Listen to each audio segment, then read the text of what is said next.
Hello friends, welcome to UGC EPG Pathshala. I am Dr. Jaideep Sharangi, Associate Professor, Department of English, Jogesh Chandra Chaudhary College, University of Calcutta, Kolkata. We are into Module 34. This is about the Elizabethan Stage and the rise of William Shakespeare. This module is written by Dr. Wendrila Ghosh, Nabobaliganj Mahavidyalaya, Kasba, Kolkata. In this module, we are going to learn how the Elizabethan stage was formed, how the drama shaped into the early part of the Elizabethan period. Our special focus is on the Elizabethan stage mechanism and the rise of drama until Shakespeare. And in the last part, we are also talk about the early drama in the hands of William Shakespeare. So, as we go along in this particular age, we are to embrace the development of drama and theatre as well as stage during the early part of the Elizabethan age, and we will also focus on contribution of Shakespearean plays during his early days. We conceptualize this particular phase of history of English literature from 1558 to 1590. We trace out the development of theatre and performance and development of stage in the hands of University Wits in pre-Shakespearean time and early part of Shakespearean dramatic career. Friends, just see the Elizabethan stage on the screen. This is the stage audience performance in an Elizabethan stage. The influence of the medieval drama, and there are three categories we are to discuss. Number one, mystery and morality plays. This is a high serious plays mixing up with low comedy. Then the second part is of course folk plays, where the pagan remnants, the fairies and the sprites and the feast of foods. And the third is interludes. Interludes are in between or links between two plays. The humanistic debates, the influence of Seneca and the influence of Plautus. Friends, there are three notable types of theatre houses during the early part of the Elizabethan period. Number one, private theatre. Small roofed buildings for the wealthy audience. And in private theatre houses, no common people was allowed. The public, usually impoverished, in the backwards of inns. So there was zonal division for the private and the public. And the notable theatre houses of this age we must note. Number one, the Rose. Number two, the Swan. Number three, the Globe. And number four, the Fortune. And here are some drawings you can easily associate with. Look at the structure of one particular Elizabethan public theatre house. I think you can easily understand the gallery part, the pit, the trap door, all are identified in this picture.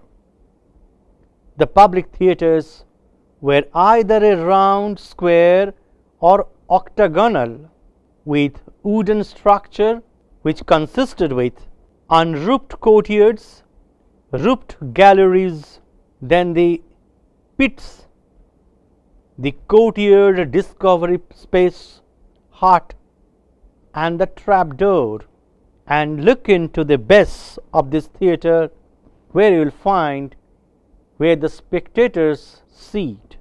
University Wits, early Elizabethan drama. It is unwise if we introduce William Shakespeare without introducing University Wits. University Wits were university graduates, and they are noted for their contribution to early Elizabethan stage productions.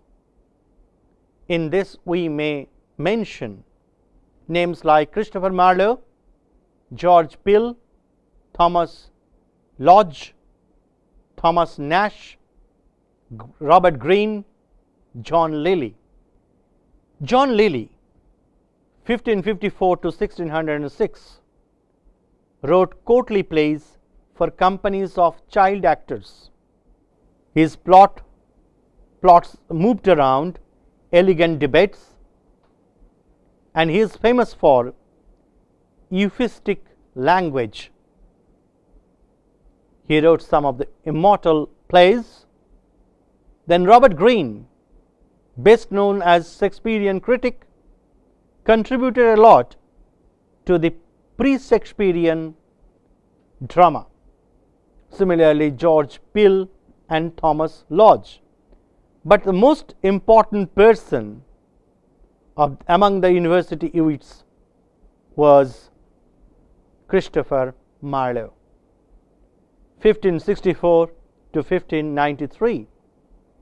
Marlowe's tragedies include Tamburlaine, Dido Queen Carthages, Dr. Faustus, Edward II, Massacre at Paris, and Jew of Malta. Remember, Christopher Marlowe is the first person who incorporated comic relief in a tragic spectacle. His Dr. Faustus is often been criticized is a departure from the traditional plays. Like, according to Aristotle, tragedies should have a good beginning, middle, and end. Dr. Faustus is often been criticized as a play with perfect beginning and end, but in the middle we have some gross element. His important tragedy, Jew of Malta, where the Barabbas has been presented as an important character and moneylender. Tamburlaine aspires for world conquering the world. So his characters are the children or the fruits of the Renaissance. They burn with Renaissance temper or sentiments to conquer the world, or in respect of money, power, and activities. His Dr. Faustus celebrates the sentiments of the Renaissance. Earliest plays of the Elizabethan age. The first comedy of the Elizabethan age is attributed to Ralph Royster by Nicholas Adil in the year 1552. And friends, possibly you know the first tragedy in English written by Thomas Norton and Thomas Sackville, and the title of the play is Gorboduc. 1561 is often been cited as the first tragedy written in the name of Gorboduc in blank verse. It is also the first play in blank verse. It was performed for Queen Elizabeth in the year 1562. Now, friends, possibly you must be wondering what are the acting companies of the then time. 1590 to 1642, approximately 20 companies of actors in London. More than 100 provincial troupes. Companies usually played in London in the winter, spring, and the travel in many ways. The Elizabethan acting companies are number 1, Lady Elizabeth's Men, number 2, Leicester's Men. Number 3, Lord Strange's Men. Number 4, Pembroke's Men. Number 5, Worcester's Men. Worcester's Men, William Somerset, 3rd Earl of Worcester. Lord Chamberlain's Men, the patronage of Lord Strange Patron, who died in 1594. The players found a patron in Henry Carey, the Lord Chamberlain. Performed at the Theatre and the Curtain Playhouse. 1599, moved to the newly built Globe Theatre House. By 1600, they had emerged as the leading theatrical company in London. 1603, they became the King's Men under royal patent from the James I. The company continued successfully until the Puritans closed theatre houses in the year 1642. Now remember, boy actors on Elizabethan Stage. I hope everyone who is listening to us today everyone is aware of the fact that women were not allowed on the Elizabethan stage during Shakespeare's time. The parts of women were enacted by child actors, boys whose voice had not yet changed. Whole acting companies were created with child performers. The children of the Chapel Royal and the St. Paul's Boys, the children's companies played a regulatory part in court. The Puritans, who disapproved the theatre in general, were particularly scandalized by boys cross-dressing as women, which they felt would give rise to sexual and moral perversions detrimental to the then society. Friends, let's talk about censorship. The Puritan leaders of the City of London disapproved the theatres for their immorality. The Privy Council was wary of the political comment often present in topical plays. Censorship under the direction of the Master of Revels was very strict. In the year 1596, the City Corporation ordered the expulsion of players from London and the closing of the inn theatres. Theatres moved across the river to the south bank. Edmund Tilney, Master of Revels. Now everyone knows the Globe Theatre. Globe Theatre, I think you can all see the picture of Globe Theatre, built by the James Burbage and James Burbage's son in the year 1598 for the Lord Chamberlain's Men. It got completely burned down by a fire in the year 1613, and it was during the production of Henry VIII, rebuilt in the year 1614 and continued as the leading playhouse of London until 1642. And you know what happened in 1642 when the Puritans shut down all theatre houses. Now we switch over to the contribution of William Shakespeare, and in this module we will only study the first half of Shakespeare's contribution till 1590, but his literary career continued till 1616. Let us discuss some facts about William Shakespeare. He was the son of John and Mary Shakespeare, born in the year 1564 and died in the year 1616. He went to school at the King's New School in Stratford, married Anne, and he became a very prominent writer later on. And during his literary career, he also contributed to the performance of Ben Jonson's plays. He became an actor and later on became a writer. His early plays, by early plays means before 1590, are Titus Andronicus, Two Gentlemen of Verona, Taming of the Shrew, and Henry VI, Part 1. By this, we can say, if we just sketch Shakespeare's early plays, we can only trace that Shakespeare has potential in the coming 2 decades or so, where he will be established as the most prolific writer of comedies, tragedies, and tragicomedies in the days to come.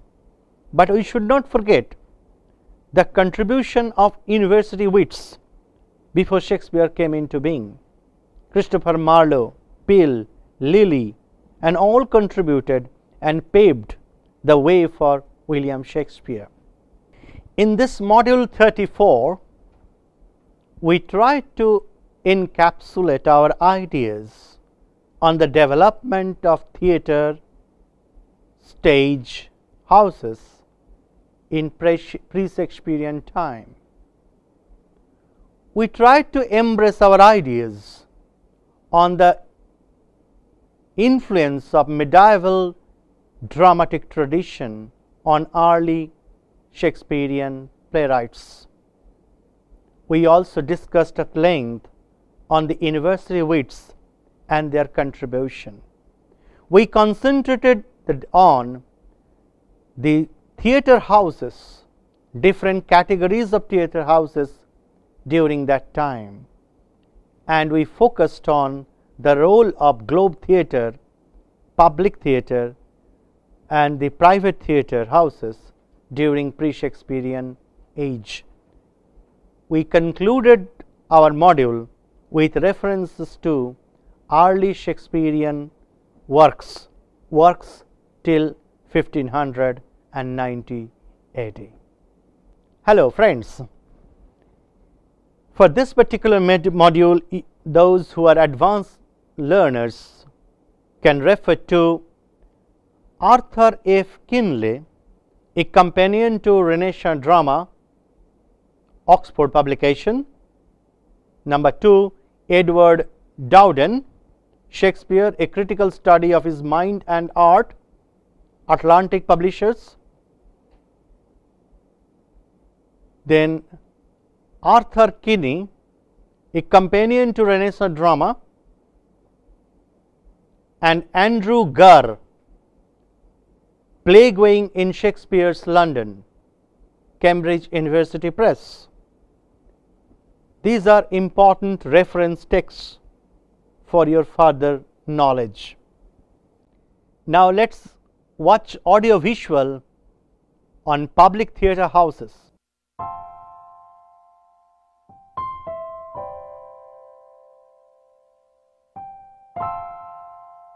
Elizabethan England saw the first permanent theatre structures in England's history.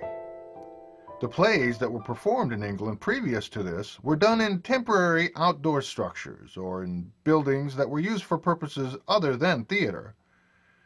There were plays and other entertainments done at court, but if a theatre company wanted to make a living at theatre, they had to travel from one makeshift stage to another.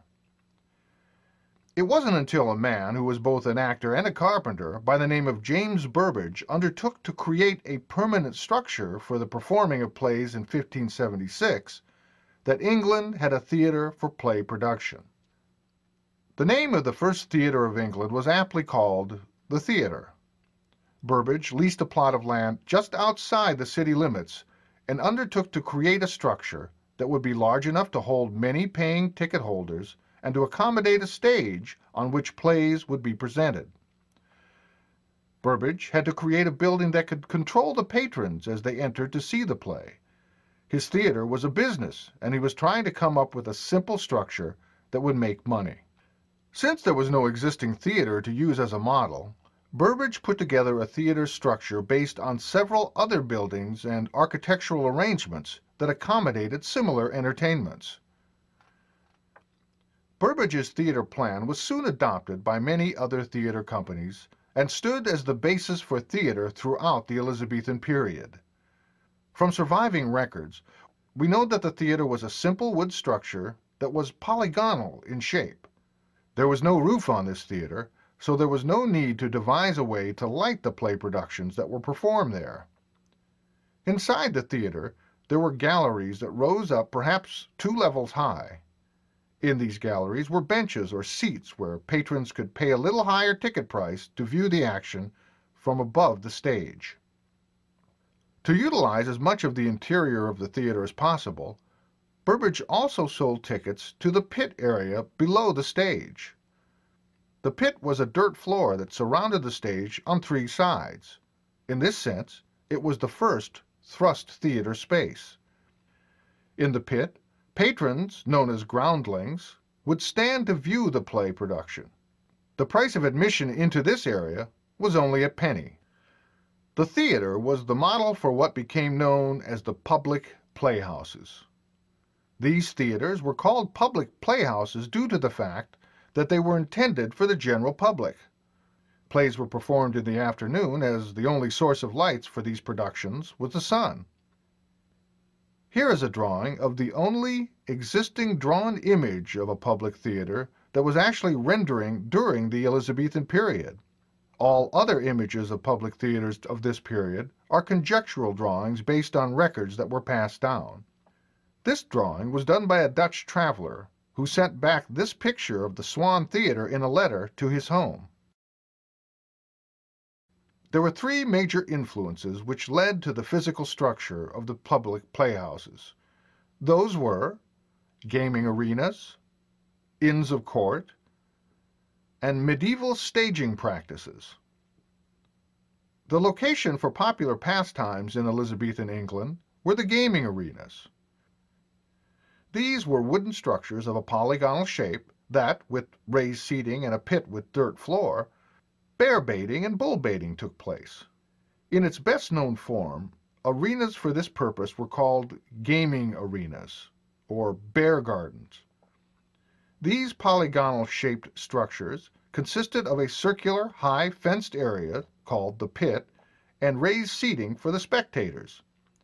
A post would be set in the ground toward the edge of the pit and a bear chained to it, either by the leg or neck. A number of well-trained hunting dogs would be set on the bear, being replaced as they were tired, wounded, or killed. It is generally believed that Burbage designed his polygonal-shaped theater based on these gaming arenas. The Inns of Court of Elizabethan England were training centers for barristers. The early Inns of Court were 2 to 3 stories high, with a courtyard built in the center. There were galleries which extended over the courtyard. Plays were often performed in these courtyards on makeshift stages. Those in attendance would stand in the galleries above the stage to view the action of the play. Burbage, no doubt, performed plays in this setting and saw the advantage of stacking patrons on top of one another in getting the largest number of ticket buyers into a small space. Finally, the public theaters of Elizabethan England borrowed from the medieval staging practices of the earlier period. During the medieval period, plays were performed on a flat wagon that was rolled into a town square. Behind this flat wagon was another wagon on which a tent or a temporary structure was mounted for the actors to make their entrances and exits. The stage wagon was referred to as the platea.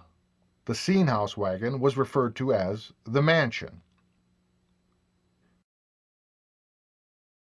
Burbage took these basic ideas and built a raised stage which was backed by a stage house that was larger but similar in nature to the medieval mansion. These scene houses became more sophisticated as time went on. This scene house also had a balcony attached to it, which became a small but popular playing space. This was obviously in Shakespeare's mind when he wrote Romeo and Juliet. Well, it's now time for you to go to your task for this section. Next time, we will look at another unique physical theater that came into being during the Elizabethan period, referred to as the private theaters. We'll see you next time.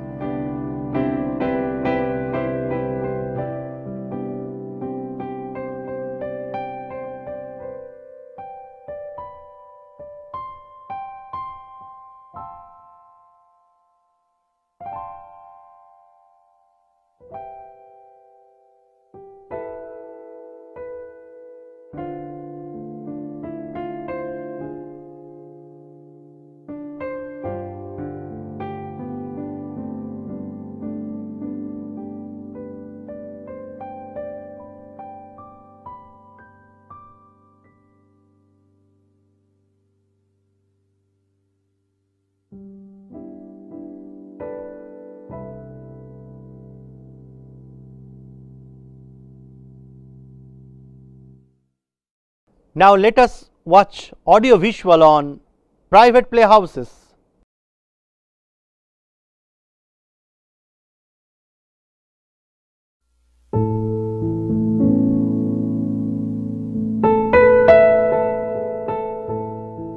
In the last section, we looked at the public theaters of Elizabethan England.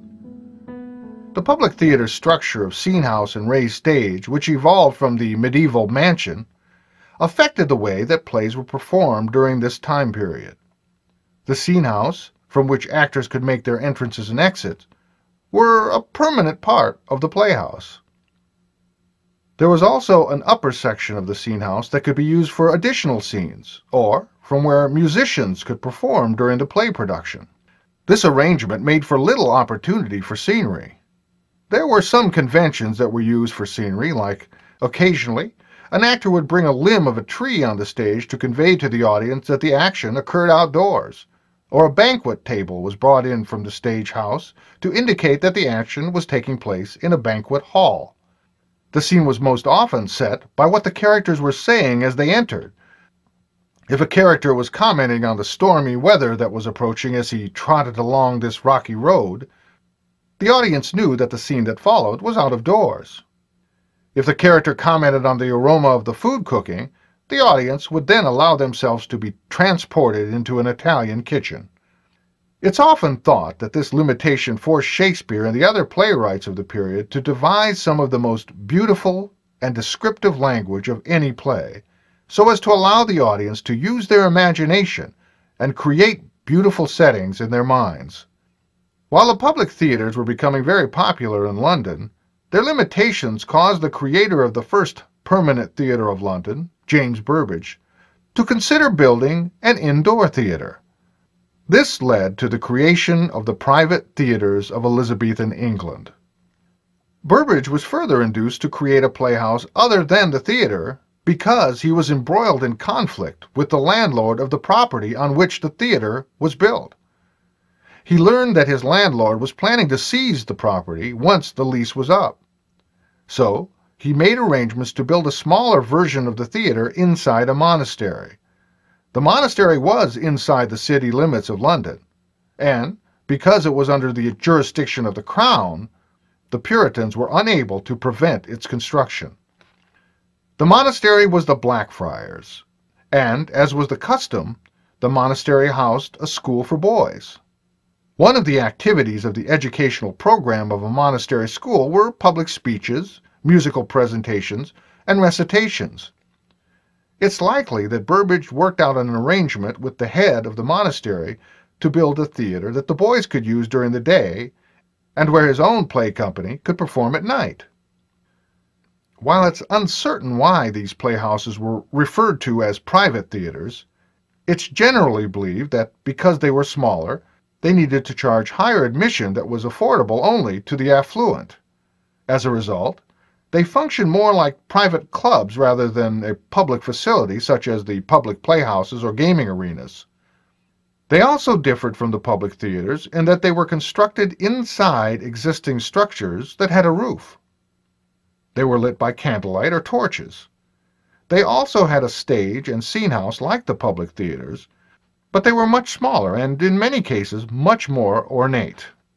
The most prominent private theatres were the Blackfriars, built by Burbage, and the Whitefriars, also a private theatre built inside a monastery. Other private theatres were built inside taverns and inns of locations within the city limits that were referred to as liberties. Like the monasteries, a few other locations within the city limits of London were either under the jurisdiction of the Crown or some nobleman and could not be restricted by the Puritans and other municipal authorities. Even though the locations themselves could not be restricted by the local authorities, the private theatres were troubled by their opponents' ability to restrict crowds from gathering outside the private theatres. As a result, the private theatres ultimately were used only by the boys' companies. The boys' companies were made up of the students of the monasteries. Because their theatre activities were tied to the monastery school, they did not meet with such resistance as did the adult companies that tried to perform in the private theatres. Shortly after James Burbage completed construction of the Blackfriars, he met with such resistance. It looked as though his race to secure a suitable replacement for his public playhouse would not occur, as the lease for the theater was running out. While in the process of locating land on which to build another theater, James Burbage died, leaving the theater and the Blackfriars to his sons Richard and Cuthbert. As legend has it, the Burbage sons, along with their company of actors, took down the theater board by board without the landlord's knowledge, and floated the woodwork from the dismantled structure across the Thames River to the south bank, where they leased some land. On this new property, they constructed a larger theater, and this is how the famous Globe Theater came into being. Well, it's time for your task for this section. When we come back, we'll continue our discussion of Elizabethan theater.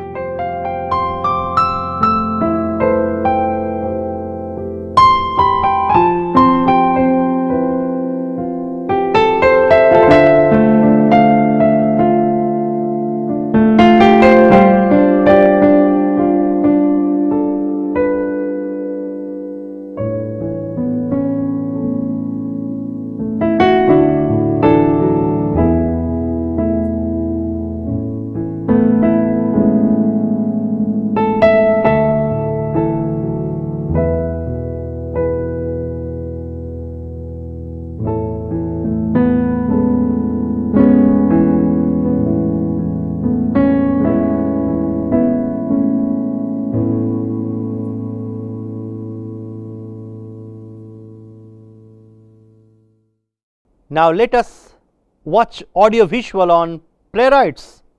Here it is.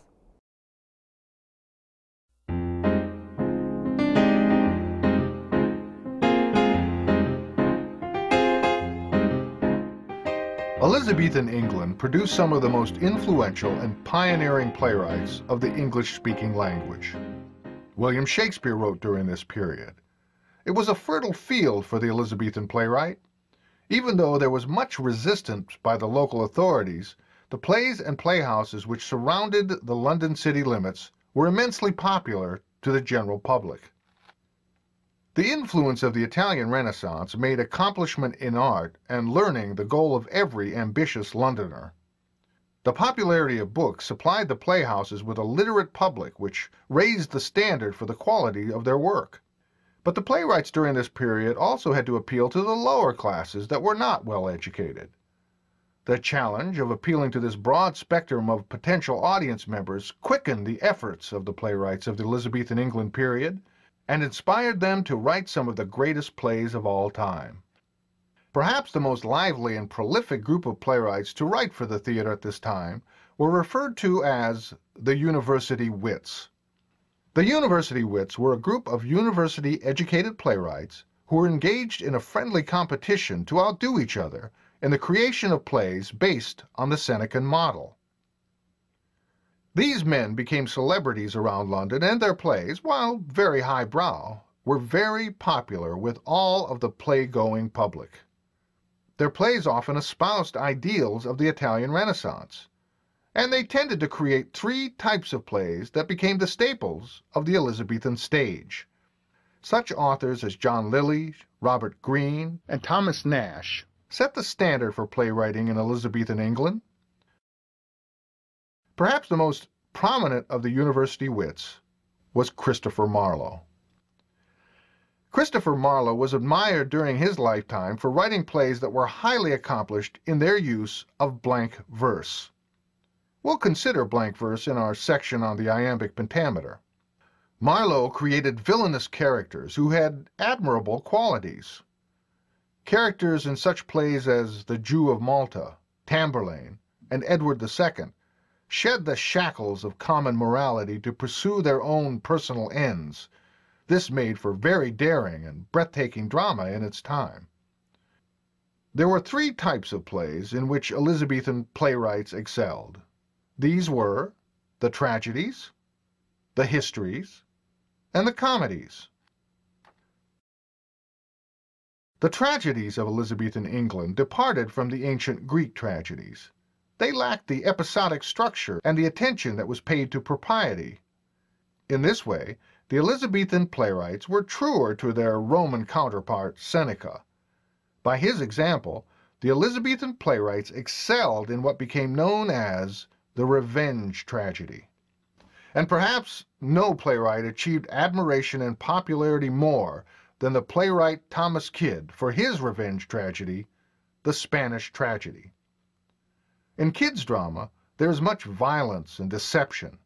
The scene in which the ghost of the lead character's father urges his son to avenge his untimely death spurred many imitators, including Shakespeare's Hamlet. The Elizabethans' thirst for vengeance and blood was often satisfied by the high number of revenge tragedies that were written and performed during this period. Another popular type of play that was common on the Elizabethan stage was the history play. The histories often celebrated some notable figure in English history and held up the admirable British traits of the character for the audience's delight. While the history plays were rarely accurate depictions of historical events, they often supplied their audience with a strong sense of pride and national good feeling. The comedies of Elizabethan England allowed the playwrights of England to excel at what they were educated to do: write poetry. While the comedies of this period were similar to today's comedies in that they were designed to make their audience laugh, what set the Elizabethan comedies apart is their extraordinary use of the emerging English language. The English language, as we know it, came into existence during the Elizabethan period. Many playwrights were also poets who elevated the English language to its poetic height. The comedies of this period were known as much for their beauty as for their ability to make the audience chuckle. The pastoral comedy was popular during this period and depicted simple, rural life with language that was meant to mirror the beauty of a natural countryside. Perhaps the most significant playwright of comedy during the Elizabethan period was Ben Jonson. Jonson was a university-trained playwright, but he did not associate himself with the University Wits. He was fiercely independent and popular. His comedies focused on the dark side of human nature. His plays have often been referred to as the comedies of humors. Humors were considered overriding traits that individuals had depending on the humor that dominated their body. Jonson was best known for his comedies Every Man and His Humor, The Alchemist, and Bartholomew Fair. His play Volpone is a study in the comedy of humors and is often revived in professional productions today. Well, it's time again. Time to go to your task for this section. Once completed, we will continue our discussion of Elizabethan theater, including a look at the greatest playwright of all time. See you next time.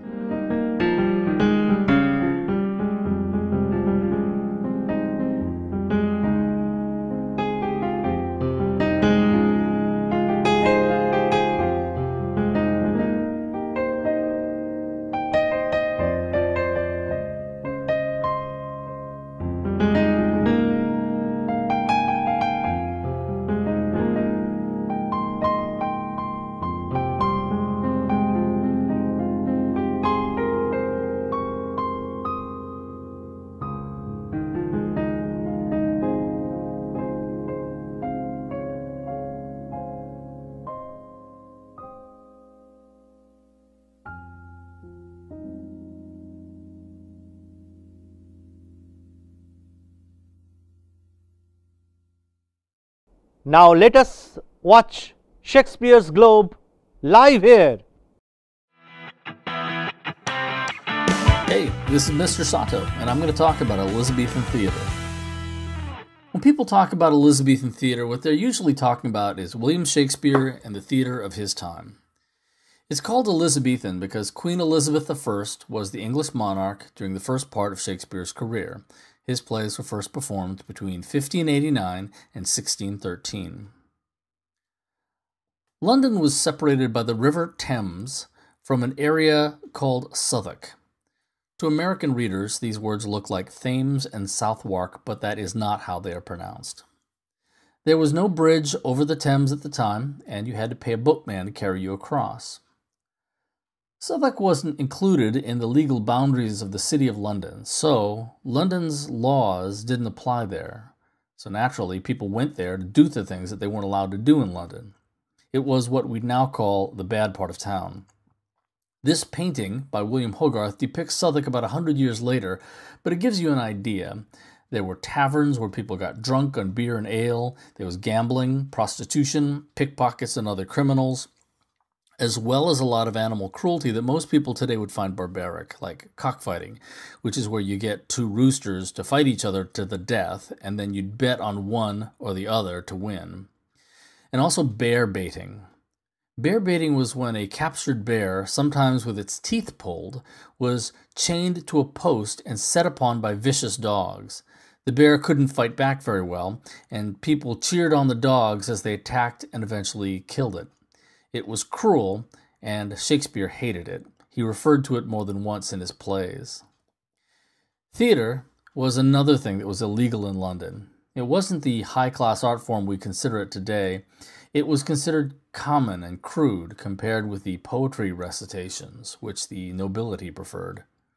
So London theatres were closed in 1596 by the Church of England under the influence of the Puritans, who considered theatre and practically everything else that wasn't praising God explicitly, immoral. But there was also the fear of bubonic plague, the Black Death. Large gatherings of people spread the disease. So as a result, putting on plays was literally against the law in London during much of this period.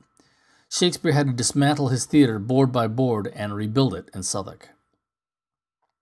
Shakespeare's theatre was called the Globe.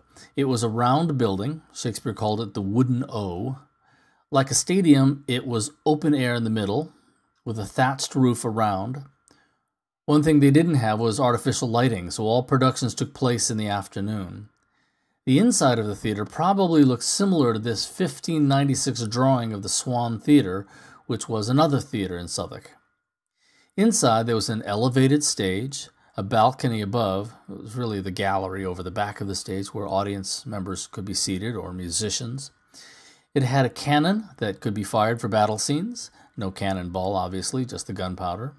There were what are called flies, the area above the stage where a rope and pulley could be set up so an actor could be hoisted up into the air so that it looked like he was flying, as they would have done in The Tempest. There was at least one trapdoor in the floor of the stage so that an actor could jump down into it and appear to disappear or come out of it. In Hamlet, Hamlet would have jumped into Ophelia's grave, right? So that would be the trapdoor. There were no painted sets behind them. They just had tapestries back there. But Shakespeare employed what was called scene painting instead. That was where he would write it into a script, where a character like, say, Friar Lawrence in Romeo and Juliet would say, "Oh, look over there in the east where the sun is rising and there are streaks of yellow and red in the sky," or whatever. And that's how you knew that it was taking place at dawn. Or a character might come up to another and say, "Stranger, where am I?" And they would say, "Why, don't you know you're in Illyria," or whatever.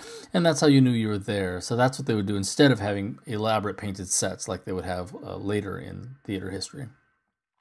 There were a few set pieces, like in Romeo and Juliet, there was the tomb. In Macbeth, there would have been the banquet table and so on. The pillars holding up the gallery / balcony could double as trees in a forest, like the Forest Arden in As You Like It.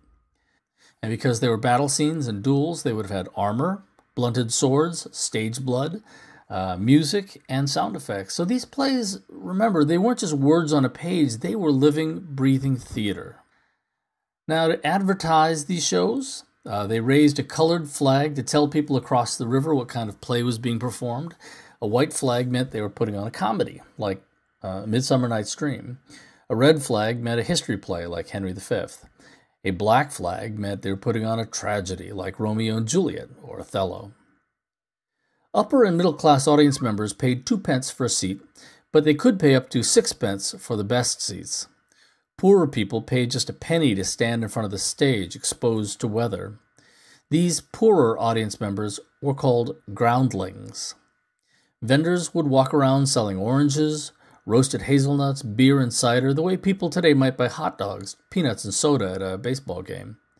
And the groundlings in particular would enjoy cheering when the hero entered and booing the bad guy, occasionally even throwing things at the actors when they didn't like what they were seeing up there. The groundlings could get a little restless at times, so lucky for us, Shakespeare always broke up long stretches of talking with things like a sword fight, a comical buffoon, or a few dirty jokes. This next fact freaks out a lot of my students when they first hear it. But female roles were played by adolescent boys wearing platform shoes and wigs and long dresses, and I'm guessing a lot of makeup to make them look like women. Remember that theater was considered crude and common, totally inappropriate for the supposedly more delicate sensibilities of women. In fact, middle or upper-class women who merely attended these plays actually sometimes wore masks so they wouldn't be recognized. So women were definitely not allowed to be on stage, being looked at by crowds of strange men. That was explicitly against the law. But despite what you may see in movie versions of these plays, I don't think there was a lot of kissing in these plays during that time. Read the plays. The love scenes are all verbal, oratorical.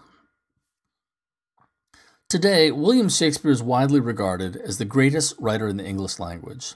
Once beginning readers get used to the 400-year-old language, they often discover that his plays are really very beautiful, but also exciting, funny, suspenseful, and overall a lot of fun. So, enjoy. Now let us move on to the next segment. Thank you.